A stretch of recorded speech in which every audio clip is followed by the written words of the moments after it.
இப்போ நம்ம பார்க்க போகிறது பவர் பெல்ட்டில் ஆங்கிள் கிரைண்டர் தான் பார்க்க போகிறோம். மார்க்கெட்டில் எவ்வளவோ ஆங்கிள் கிரைண்டர் பிராண்ட் இருக்குது, எவ்வளவோ பிராண்ட்ஸ் இருக்குது, மாடல் இருக்குது. ஆனால் ஏன் நம்ம இந்த பவர் பெல்ட்டை வந்து ஃபோக்கஸ் பண்ணுறோம் அப்படின்னு பார்த்தீங்கன்னா குவாலிட்டி தான். கஸ்டமர் வந்து பார்த்தீங்கன்னா வாங்கிட்டு போயிட்டு நல்ல ரிவ்யூ கொடுக்குறாங்க. மிஷின் சீக்கிரம் வேலை வைக்க மாட்டேங்குது, நல்லா ஹெவியாக இருக்குது. அதனால் வந்து நம்ம வந்து இந்த பிராண்ட் வந்து இப்போ நம்ம காட்டுறோம் யூடியூப்பில் பார்த்துக்குங்க. இது வந்து 4 இன்ச்சு 1050 வாட்ஸ், உங்களுக்கு 1050 வாட்ஸ் வந்துடும். 4 இன்ச்சு ஸ்லிம் பாடின்னு சொல்லுவாங்க. இது வந்து பார்த்தீங்கன்னா 5 இன்ச்சு 1100 வாட்ஸு. இது நார்மல் பாடி.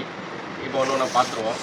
அந்த 1050 வாட்ஸ் பார்ப்போம் 4 இன்ச்சில். இதில் உள்ள என்னென்ன இருக்குதுன்னு பார்த்தீங்கன்னா ஒரு புக்லெட் கொடுத்துட்றாங்க, ஒரு ஹேண்டில் கிரிப்பு, மிஷின், அப்புறம் வந்து ஒரு கார்டு, ஒரு ஸ்பேனர், கார்பன் ப்ரெஷ் கொடுத்துட்றாங்க.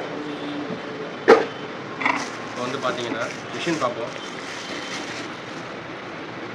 மிஷின் பார்த்தீங்கன்னா நல்லா ஹெவியாக இருக்கும், வெயிட்டாக இருக்கும், ஸ்லிம் பாடி. உங்களுக்கு சுவிட்ச் வந்து பார்த்தீங்கன்னா கீழே தான் கொடுத்துருக்காங்க, அதனால் பயப்பட தேவையில்லை. இதில் வந்து பார்த்தீங்கன்னா இது வந்து டஸ்ட்டு ப்ரூஃபு. உங்களுக்கு டஸ்ட்டு உள்ளே போகாத மாதிரி 2 பக்கமும் வந்து வலை கொடுத்துருக்காங்க, டஸ்ட்டு ப்ரூஃபு. இது எடுத்து க்ளீன் பண்ணி போட்டுக்கலாம். இது வந்து ஹீட் ரெடியூசிங் பாடி அப்படின்னு சொல்கிறாங்க. இந்த கியர் பாக்ஸ் பொறுத்த வரைக்கும் உங்களுக்கு பவர் பெல்ட்டில் கிளைம் பண்ணுறது ஹீட்டு வந்து உங்களுக்கு அவ்வளோ ஆகாது அப்படின்ற மாதிரி இதில் வந்து உங்களுக்கு கிளைம் பண்ணுறாங்க. ஹெவியான பேரிங்ஸ் போட்டிருக்காங்க. முக்கியமான ஒரு விஷயம் என்னென்னு கேட்டிங்கன்னா இது வந்து வாட்டர் ப்ரூஃப் மிஷினு. இதோடைய வீடியோ வந்து பார்த்தீங்கன்னா நீங்கள் சர்ச் பண்ணிங்கன்னா power belt angle grinder water proof test அப்படின்னு போட்டிங்கனாலே யூடியூப்பில் வீடியோ வரும். அதில் பார்த்தீங்கன்னா உங்களுக்கு பக்கெட்டில் விட்டு காட்டியிருப்பாங்க வீடியோ ஆங்கிள் கிரைண்டரை. இது பவர் பெல்ட்டில் வந்து உங்களுக்கு வாட்டர் ப்ரூஃபோட வந்துடும் உங்களுக்கு. அதனால் மிஷின் நல்லா லைஃப் வரும் உங்களுக்கு. மிஷின் ரன்னிங் பார்த்துருவோம். ஃபஸ்ட்டு ஆனில் இருக்கா ஆஃபில் இருக்கான்னு பார்த்துங்க. சேஃப்டி ரொம்ப முக்கியம். ரன்னிங் பார்ப்போம்.